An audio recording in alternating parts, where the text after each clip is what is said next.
One of the worst battles of World War II was fought on the island of Iwojima. Clint Eastwood's movie, Letters from Iwojima, tells the story of the Japanese soldiers.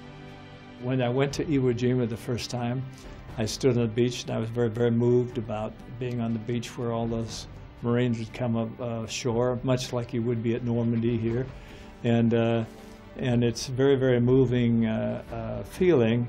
But then all of a sudden you start climbing through the caves and everything where all these the Japanese soldiers were living in the ground like animals. And then I started reading about other people that were on the island of the defenders, and I became very curious about that side too, and found that there's a certain similarity in the attitudes of the young people whose lives were interrupted and put in the position of war. What it means in history for Japan, I think it's important that everybody remember that people gave their lives to protect their country, whether they knew politically most of them were just young people who, on both sides, who didn't really know quite what was going on. They're just there, and it's one of those tragedies of life, because people in war are always the young people who risk their lives. Ken Watanabe played the role of General Tadamichi Kurabayashi. I'm thinking movie is Japanese movie. Japanese movie made by American Hollywood director. You know, it's just very special project. It's for both country. It's a completely different angle, so different point of view. It's but we try to present about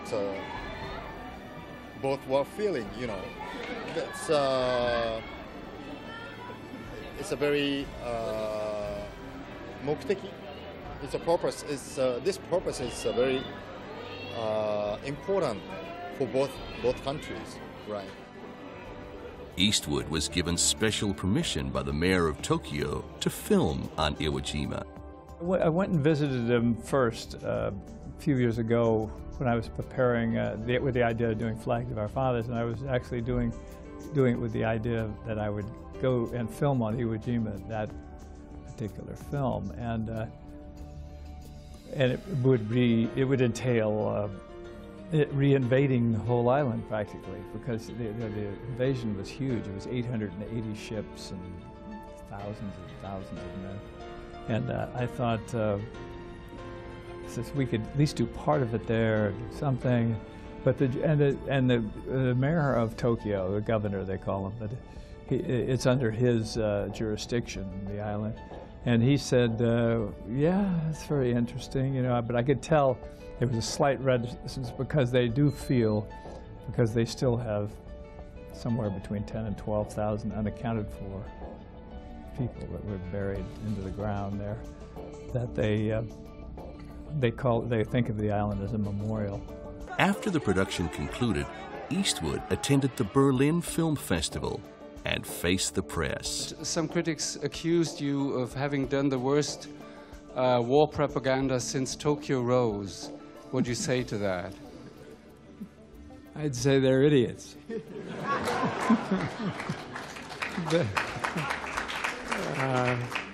I think, you know, probably that, I don't know who made a statement like that, probably somebody who hadn't seen the film, and that happens a lot. But the curious thing is, I was wondering what American veterans of the Battle of Iwo Jima would think of Letters from Iwo Jima, because most of them maybe had bad experience, or a lot of them probably had very bad experiences on that island, and whether they held any resentment or not. Clint clearly enjoyed the challenge of making a foreign language movie. If you learn something new, if you're doing subjects like we're talking about here that are different, cultures are different, you get a chance to visit all kinds of things. It's the ultimate Walter Mitty life.